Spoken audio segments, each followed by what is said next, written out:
Invasive species sure do stink. Today I'm going to be talking about the marmorated stink bug. So, where does the marmorated stink bug come from? So, it's native to Eastern Asia, and it arrived in the U.S. by 1998. They arrived in the U.S., they assumed, by some package crates that were shipped from overseas. They believe they just hibernated in there, and then when they got opened, they got released into the U.S. But they can now be found in almost every single state of the U.S. So here on the right is a graph or pictures of the United States of, kind of when these stink bugs started to expand across the U.S. So in top left is in 2012. The red's pretty highly populated. So Pennsylvania and Virginia and places like that, they had a lot of stink bugs. And as you can see in the bottom right, in 2017, they were basically almost across the country. So what's the issue with them? They're a huge major agricultural pest. They're a huge problem to farmers. They absolutely destroy the fields and the crops. Here's a little statistic from some research I found from a huge study from the article I found, and it said 18% of all apple crop in the mid-Atlantic was destroyed just from these stink bugs in 2010, which is 18%. It doesn't seem like a lot, but that's a lot of income that was lost for these farmers, and I'm sure they weren't too happy about it. So these stink bugs also feed on soybeans, pears, green beans. They love their plants for sure. So they typically invade the first 30 feet in a field. They don't destroy all the center, but they're called edge habitat eaters. So basically they stay right around the edge of all the fields. So once they reached, so on the bottom right, there's a graph or a diagram of kind of the life cycle of the stink bug. So you have the eggs, obviously, and then the nymph stage 1. At this point, when they reach stage 1, they will eat until their very last stage of life. So, eat constantly, all day. So they just destroy these crops, and it's kind of devastating. Actually, I grew up in a farming family, and my grandpa had experienced, and probably was it 2015, we had actually experienced this in one of our fields. The stink bugs had just basically destroyed it, and he wasn't too happy. We lost a lot of good field too, and a lot of good income that year.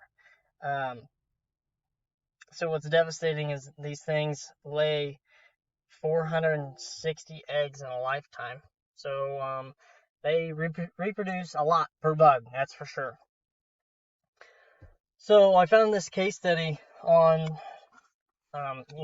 it was a huge research program by the USDA to try to figure out the damage that has, been caused by these bugs.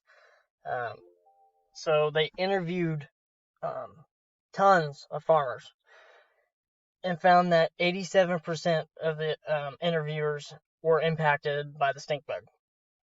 And so in order to do these studies, they were given grants, and these grants averaged $88,000 a year. And that was just like the lowest. There were some years that got in hundreds of thousands of dollars as well of grants. It depended on how many people would donate to their program. But you see in the top right, this graph, I pulled this from this article, and basically it was the damage of the fields, the percentage of growers that with damage in their fields. And in 2015, it was 76% of the growers had damage to their fields, and 23% had no damage. And then 2017, you started to see a little bit of a decline because these researchers started to put a little bit more effort in trying to control these invasive stink bugs. So, is the problem solved? Unfortunately, the problem is not solved because we see these. I personally see these all the time around my house, especially during the winter. They, burrow down in your homes to stay warm throughout the winter.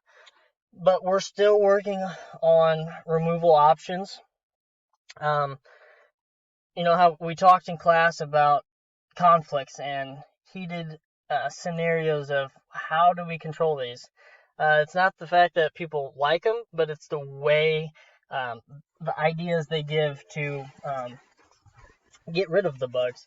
So it was a toss-up between biological warfare, so they're going to release some kind of, disease into them to try to kill them, or it was an attempt for natural predators. So the graph on the right, I pulled this from the article as well, from the USDA. The gray section is, this chart basically talks about the topics the group of people talked about in order to organize the way to remove them. So the gray section is all the topics and discussions on biological warfare. And the orange section is the options of natural predators. Well, they were unsure about, the biological warfare. We had a lot of complaints of, I don't know, is it safe? Who knows what will happen after it? And so they tried the natural predators first. And so in Pennsylvania, this is where the study was majorly done. Majority of the study was done. They started to release bats and spiders that would naturally eat them, and they did see a slow decline in the population, which is good.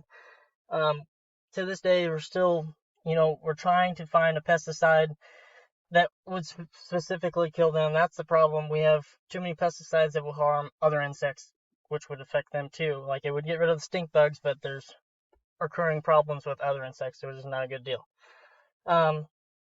So it is still a problem, and we are still working on this today. So hopefully you get a little bit of understanding of these, little stink bugs that you might see running around in your house.